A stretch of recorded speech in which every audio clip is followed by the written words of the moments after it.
سلام، معصومه آتش‌بس هستم. در این آموزش کوتاه از آکادمی کاپریلا میخوایم با افیلیت مارکتینگ یا بازاریابی مشارکتی و روش‌های اون آشنا بشیم. مفاهیم اولیه بازاریابی مشارکتی. اگر بخوایم از شرکت‌ها این سوال را بپرسیم که اگر روشی وجود داشته باشه که باعث فروش بیشتر محصولاتتون بشه بدون اینکه هزینه تبلیغات داشته باشه و یا بدون اینکه شما به تیم دیجیتال مارکتینگ احتیاج داشته باشین، آیا حاضرین از این روش استفاده کنین؟ و یا میخوایم این سوال را از مشتری‌ها بپرسیم که اگر روشی وجود داشته باشه که بدون کار حضوری و تمام وقت و بدون مواجهه با دردسرهای راه‌اندازی کسب و کار کسب درآمد داشته باشین، آیا حاضرین از این روش استفاده کنین؟ پاسخ به این سوال بازاریابی مشارکتیه که روشی محبوب برای افزایش فروش و کسب درآمد آنلاینه که جزو روش‌های بازاریابی جدید و مدرن به شمار میاد. و اما بازاریابی مشارکتی چیه؟ بازاریابی مشارکتی فرایندیه که توی اون فرد یا سایت بازاریاب محصولات یه شرکت دیگر رو تبلیغ میکنه. بازاریاب در واقع دنبال محصولی میگرده که از اون خوشش بیاد، یعنی پورسانت خوبی داشته باشه، محصولی پرفروش باشه و یا حداقل خود بازاریاب توانایی فروش اون رو داشته باشه. بازاریاب محصول رو تبلیغ میکنه و بخشی از درآمد هر فروش رو برای خودش برمیداره. و اما افیلیت مارکتینگ چطور کار میکنه؟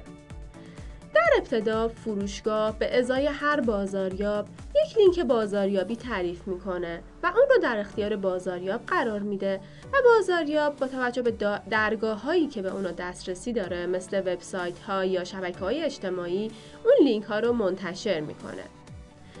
فرض کنید مشتری وارد اون درگاه میشه و لینک خرید رو میبینه و روش کلیک میکنه. مشتری به سایت فروشگاه هدایت میشه و توی سایت خریدش رو انجام میده. جزئیات خرید توسط شبکه افیلیت ثبت میشه و خرید توسط وبسایت یا همون فروشگاه تایید میشه. وقتی که تایید انجام شد برای بازاریاب یک سابقه خریدی ثبت میشه و پورسانت فروش به بازاریاب پرداخت میشه و این چرخه همینطور میتونه ادامه داشته باشه. و اما 3 عضو اصلی بازاریابی مشارکتی کیا هستن؟ اولین عضو فروشنده و سازندگان محصول هستن که میتونه یه نفر کارآفرین یا یه شرکت بزرگ باشه و محصولات هم میتونه فیزیکی مثل لوازم خونگی یا خدمات مثل فروش بلیط هواپیما یا قطار باشه. فروشنده‌ها نیازی نیست که مستقیم درگیر بازاریابی بشن و تنها فعالیتی که باید انجام بدن راه‌اندازی سیستم بازاریابی مشارکتی هست تا بتونن از طریق اون بازاریاب‌های اولیه رو جذب کنن. دومین عضو بازاریابی مشارکتی افیلیت یا منتشر کننده تبلیغ هست که به اونها پابلیشر هم گفته میشه که میتونه یه فرد یا یه شرکت بزرگ باشه و هدفش این هستش که خریدار رو مجاب کنه که این محصول مناسب شما هست و بهتره که اونو تهیه کنین و به ازای هر فروشی که انجام میده سودش رو دریافت کنه. سومین عضو بازاریابی مشارکتی مصرف کننده یا خریدار نهایی هست که در واقع موتور محرک بازاریابی مشارکتی هست و بیشتر اوقات اطلاعی از چرخه بازاریابی نداره و وقتی که مصرف کننده خرید رو انجام میده هر سودی که حاصل میشه بین فروشنده و بازاریاب تقسیم میشه. و اما دیجیکالا جدیدترین و بزرگترین کسب و کار آنلاینی هستش که سیستم افیلیت مارکتینگ ارائه میده و باید توجه داشته باشیم که هر تبلیغی که در مورد دیجیکالا در سطح وب مشاهده میکنیم توسط سایت ها و بازاریاب ها و با هدف کسب درآمد ثبت شدن و از طرف خود دیجیکالا این کار انجام نگرفته. با توجه به آماری که از وبسایت افیلیت مارکتینگ دیجیکالا درآوردیم تا الان حدود 108,000 نفر عضو این سیستم شدن و تا حدود 5 میلیارد تومان حق کمیسیون به بازاریاب‌ها پرداخت شده که مبلغ قابل توجهی هست. به عنوان مثال اینجا یه نمونه از بازاریابی مشارکتی دیجیکالا توی سایت اتاق.ir رو مشاهده می‌کنیم. فرض کنید کاربری در مورد میز تلویزیون سرچی انجام میده و با توجه به کانتنت مارکتینگی که سایت اتاق انجام داده، کاربر وارد این سایت میشه و مطالبی رو در مورد انواع میز تلویزیون، ابعادشون و نوعشون مشاهده میکنه و مطالعه میکنه. همونطور که مطالعه رو داره انجام میده، در انتهای مطلب یا در اواسط مطلب با لینک های خریدی مواجه میشه که وقتی که روی اونها کلیک میکنه وارد سایت دیجیکالا میشه. اگر به خرید منجر بشه، سایت بازاریاب که همون اتاق.ir هست پورسانتش رو از دیجیکالا دریافت میکنه. و اما توی افیلیت مارکتینگ کیا هستن که سود میبرن؟ در واقع میشه گفت هم کسب و کارها سود میبرن، هم کاربرا و بازاریاب ها. برای کسب و کارها باعث میشه که فروششون بیشتر بشه، هزینه تبلیغاتشون کمتر باشه، چرا که شبکه‌های بازاریابی این کار رو انجام میدن. کاربر بیشتری جذب بشه و از همه مهمتر این که براشون برندسازی انجام بشه، چرا که هر کدوم از بازاریاب‌ها هر لینک خریدی که از طرف فروشگاه توی وبسایت‌های مختلف ثبت میکنن باعث میشه که در واقع برند اون فروشگاه معروف‌تر بشه. و اما برای کاربرا و بازاریاب‌ها چه سودهایی رو میتونه داشته باشه؟ اولا اینکه میتونه درآمد منعطفی رو داشته باشن.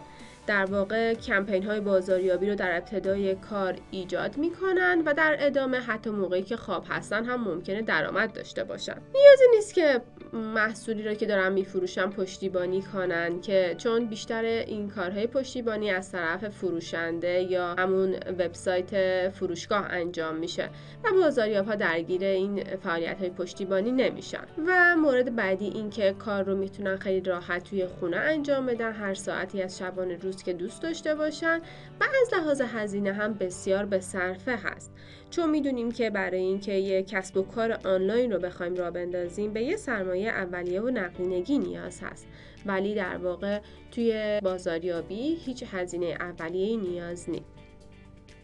و اما مدل‌های کسب درآمد توی بازاریابی مشارکتی چیا هستن؟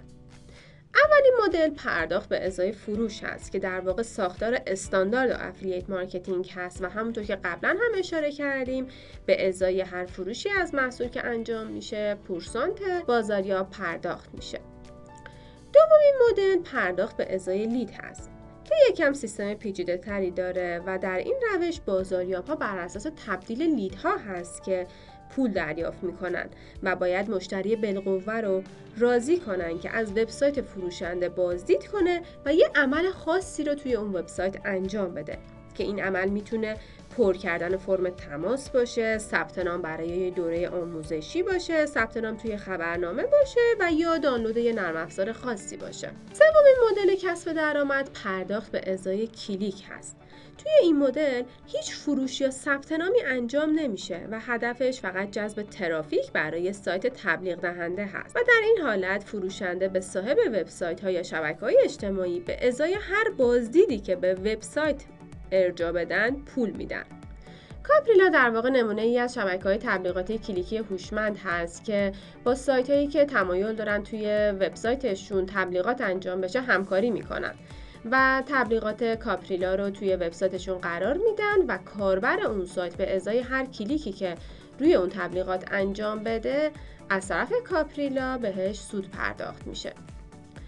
به عنوان مثال سایت safnavdash.ir یکی از وبسایت‌هایی هستش که با کاپریلا داره همکاری میکنه و این نمونه ای از صفحه سایت saf98 هست که تبلیغات کاپریلا رو درج کرده و به ازای هر کلیکی که کاربر سایت saf98 روی هر کدوم از این لینک ها انجام میده از طرف کاپریلا سودی به حساب saf98 واریز میشه.